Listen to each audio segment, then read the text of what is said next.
Torej, lep pozdrav vsem skupaj. Danes bo prva konstitutivna seja Strateškega sveta za gospodarstvo.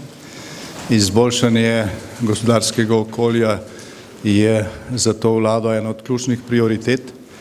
Od tega, koliko ustvarimo, je odvisno tudi vse drugo. Tako da povečanje konkurenčnosti slovenskega gospodarstva je v interesu vseh. Zdaj od tega je odvisno, koliko je denarja za plače, za pokojnine, za vse tisto, kar kot družba potrebujemo. In jaz sem vesel, da je v tem strateškem svetu zbrano veliko praktikov, delno tudi teoretikov z področja gospodarstva, tako da od njih pričakujemo, kot vlada pričakujemo nasvete, ki bodo ne samo dobri, ampak ki bodo takšni, da jih je možno v slovenskih razmerah realizirati.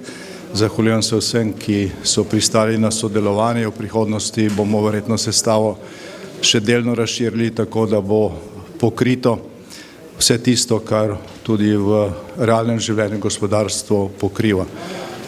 Zahvaljujem se tudi gospodu Lotriču, ki ima praktične izkušnje za gospodarstvo, da je prevzel vodenje tega sveta in mu želim uspešno delo.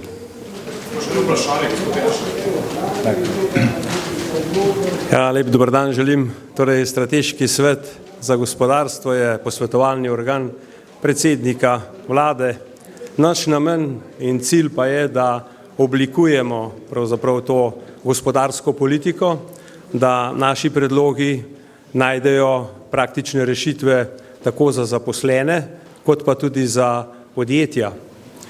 Prihajajo člani iz obrti, podjetništva, malih in srednjih podjetij, gospodarstva. Med nami so mednarodna podjetja, izvozniki, ponudniki storitev, tako doma kot v tujini. Praktično je tukaj zastopstvo celotnega gospodarstva iz Slovenije. Ker pa je kar močna ta naš strateški svet, smo se odločili, da bomo oblikovali 5 fokusnih skupin, začenši s skupino za konkurenčnost, naslednja so davki, naslednja delovnopravna zakonodaja in pa še debirokratizacija in pa digitalizacija.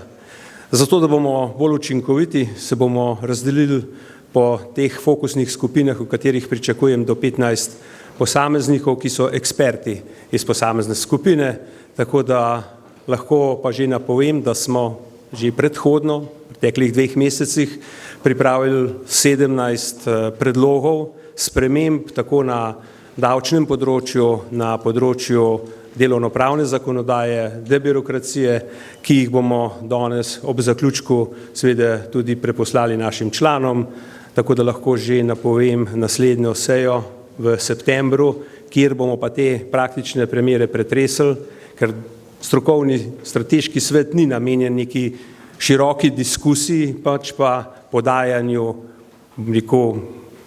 predlogov, ki so uresničljivi za ta moment, za Slovenijo. In še enkrat pa moram poudariti, da bodo stremeli k temu, da se delo splača, da bodo ljudje zadovoljni, ko bodo prejeli plačilo za opravljeno delo in da bo še naprej država ostala socialna na vseh področjih, od katere pač ljudje pričakujejo in dobivajo seveda vso podporo, tako bo tudi ostalo. Hvala lepa. Torej, del gospodarstva tudi podjetništvo, poslanec gospod Milič je prepisal svoje zadolženo podjetje na gospoda Snežiča oziroma predal in ga preimenoval v Klukec, če se ne motim. Sem takšne prakse poslancev zdijo primerne? Poglejte, tako kot v prometu, na avtocestah imamo tudi policijo. Vkolikor kdo krši zakone, ga je treba prepoznati in ustrezno postopati. Hvala lepa.